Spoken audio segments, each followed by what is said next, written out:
In 1977, in a quiet suburban neighborhood in Enfield, England, a haunting would unfold that would become one of the most infamous paranormal events in history. The Hodgson family, living in a modest house, would experience strange and terrifying disturbances that no one could explain. Was it the work of a malevolent spirit, or was something else at play? This is the true story of the Enfield Poltergeist. The haunting begins, the first signs of activity. It all began on one ordinary night when Peggy Hodgson, a single mother, and her 4 children were at home. Strange noises filled the air, loud bangs, knocks on doors, and sounds of something moving. But it wasn't until the furniture began to move on its own that the family realized something was horribly wrong. The children reported hearing strange sounds coming from the walls and the unsettling feeling of being watched. But it wasn't until young Janet, only 11 years old, was thrown out of her bed that things took a dark turn. She and her siblings were terrified. Who or what was responsible for these paranormal disturbances? Scene 3. Paranormal investigators arrive. The investigation begins. Duration: 3 to 4 minutes. Narration: desperate for answers, Peggy reached out to the Society for Psychical Research.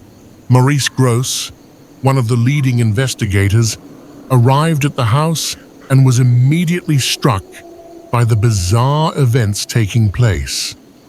Furniture moved across rooms and objects flew through the air with no explanation. But the most chilling moment came when Janet, the young girl, began speaking in a deep, guttural voice that wasn't her own. The voice claimed to be the spirit of a man named Bill Wilkins, who allegedly died in the house years earlier. But could a ghost really speak through a child? Maurice Gross and his team documented over 2,000 paranormal occurrences, enough to make anyone question reality.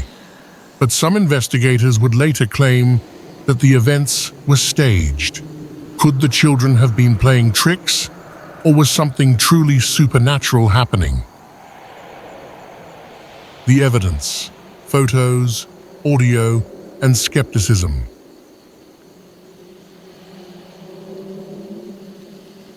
The investigation captured shocking evidence, including photographs and an audio recording of Janet's voice, which sounded nothing like her own. The voice captured on tape was deep and malevolent, saying, "I'm the one who's doing it." One photograph taken by the team showed Janet seemingly levitating above her bed, her body suspended in mid-air.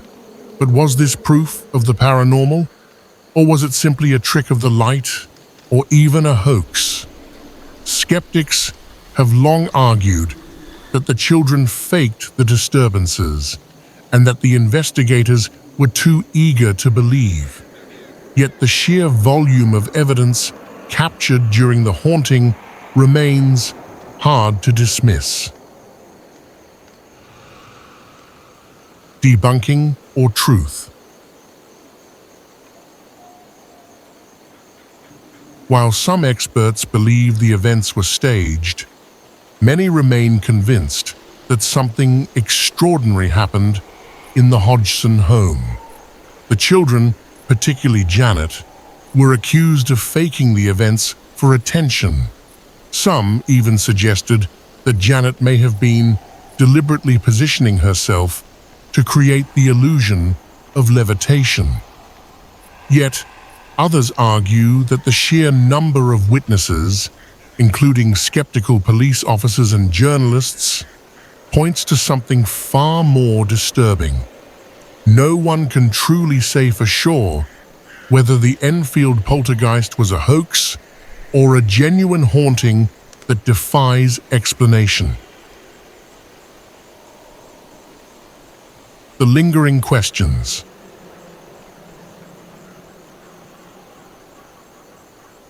The Enfield poltergeist case remains one of the most intriguing and mysterious paranormal events ever recorded. Despite the skepticism, the evidence collected by investigators continues to fuel debates. Was it a real haunting, or was it all a carefully constructed hoax? Even today, more than 4 decades later, the story of the Enfield poltergeist continues to haunt those who hear it. The house may be quiet now, but the mystery remains unsolved. What do you believe? The next story begins. This story will make you speechless and gives goosebumps. This is the real pictures of the twin sisters. The story of the silent twins has haunted psychologists, paranormal researchers, and true crime fans for decades. Was it a unique psychological case or a tragic possession? Even now, June lives a quiet life. She rarely speaks of her sister, and when asked why Jennifer died, she gives only one chilling reply: because we had made a pact. Some stories are too strange for fiction. This one is terrifyingly real.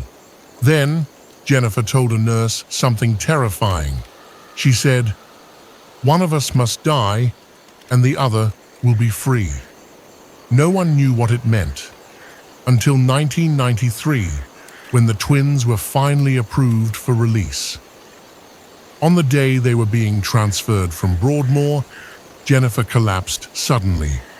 She was rushed to the hospital and pronounced dead. No cause was ever fully determined. June later said Jennifer had given up her life for me. After Jennifer's death, June began speaking normally, living freely. It was as if the curse had been broken. But the question remains: what really happened between the two? Was it mental illness, possession, or something else entirely? As teenagers, their isolation deepened. They began writing dark, violent stories. They committed petty crimes together: arson, vandalism, theft.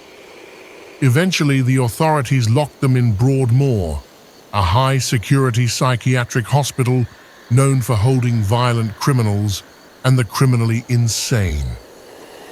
Inside Broadmoor, their behavior became even more disturbing. They refused to speak to anyone else. They moved in unison. Doctors reported that one twin would not eat unless the other did. Some staff said they could feel a dark presence around the girls. Something wasn't right.